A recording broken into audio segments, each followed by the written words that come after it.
আসসালামু আলাইকুম ওয়া বারাকাতু। আজকে আমরা জানব মানুষের হতাশায় আল্লাহ যেভাবে সাহায্য করেন। মহান আল্লাহ সর্বশক্তিমান, যে কোনো কিছু করার ক্ষমতা ওনার আছে। কুরআনুল কারিমে অনেক আয়াতে এইসব ক্ষমতার বর্ণনা দিয়েছেন তিনি। মানুষ যেসব স্থানে নিজেকে অসহায় বা ব্যর্থ ভাবেন, সেসব স্থানে মহান আল্লাহ মানুষকে দেখিয়েছেন সমাধানের পথ, শুনিয়েছেন নিয়ামত ও কল্যাণের কথা। মানুষের ব্যর্থতা মুক্ত করতে তিনি নিজেই নিয়েছেন সে ভার। মানুষের কিছু ব্যর্থতা ও তার সমাধান তুলে ধরা হলো। নাম্বার ১, মানুষ বলে আমি ব্যর্থ। আল্লাহ বলেন, অবশ্যই ঈমানদার সফল হয়। সূরা মুমিন আয়াত ১। নাম্বার ২, মানুষ বলে আমার জীবনে অনেক কষ্ট। আল্লাহ বলেন, নিশ্চয়ই কষ্টের সঙ্গে রয়েছে শান্তি। সূরা নাসরা আয়াত ৬। মানুষ বলে আমাকে কেউ সাহায্য করে না। আল্লাহ বলেন, মুমিনদের সাহায্য করা আমার দায়িত্ব। মানুষ বলে আমি দেখতে খুবই কুৎসিত। আল্লাহ বলেন, আমি সৃষ্টি করেছি মানুষকে সুন্দর অবয়বে। নাম্বার ৬, মানুষ বলে আমার সঙ্গে কেউ নেই।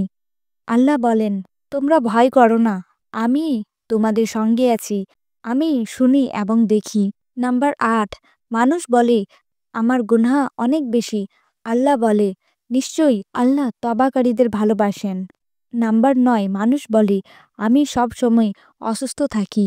আল্লাহ বলে, আমি কোরআনে এমন বিষয় নাজিল করেছি যা রোগের সুচিকিৎসা এবং মুমিনের জন্য রহমত। গুনাহগারদের তো এতে শুধু ক্ষতিই বৃদ্ধি পায়। নাম্বার ৮, মানুষ বলে এই দুনিয়া আমার ভালো লাগে না। আল্লাহ বলে, আপনার জন্য দুনিয়ার চেয়েও পরকাল উত্তম। নাম্বার ৯, মানুষ বলে সফলতা অনেক দূর। আল্লাহ বলে, আমার সাহায্যে একেবারেই কাছাকাছি। নাম্বার ১০, মানুষ বলে আমার জীবনে আনন্দ নেই।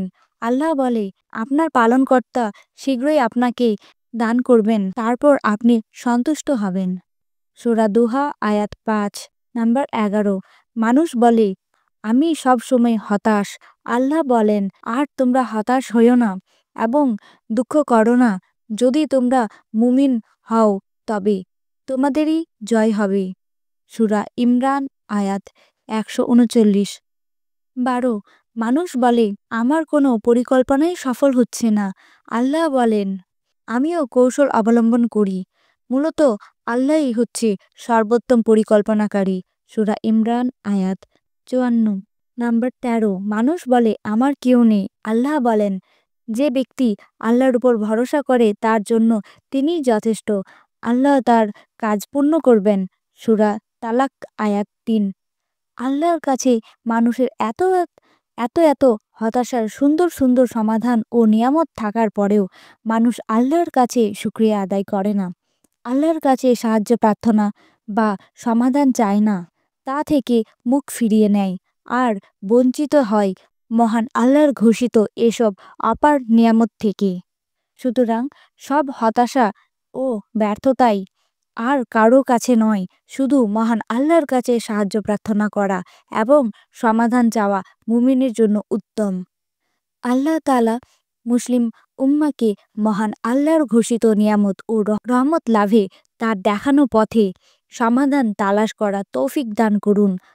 হতাশা ও ব্যর্থতা মুক্ত জীবন লাভের তৌফিক দান করুন। আমিন।